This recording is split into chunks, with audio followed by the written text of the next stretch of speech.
Still shutter দেওয়া হয় কাজ পরিষ্কার এবং নিখুঁত ভালো হওয়ার জন্য।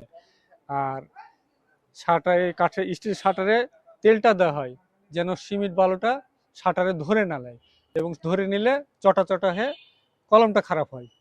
এই জন্য তেলটা দিয়ে ঢালাইটা পরিষ্কার এবং সুন্দর দেখাতে যায়। আর স্টিল শাটারিং এবং কাঠের শাটারিংয়ের মধ্যে তফাৎ হচ্ছে, কাঠের শাটারিংটা ভালো হয় না, বাঁকা হয় এবং কাঠের বিট বিট দাগ হয়ে থাকে। আর স্টিল শাটার দিলে জিনিসটা একদম একই রকম চৌরস হয়ে থাকে এবং পরিষ্কার স্বচ্ছ হয়।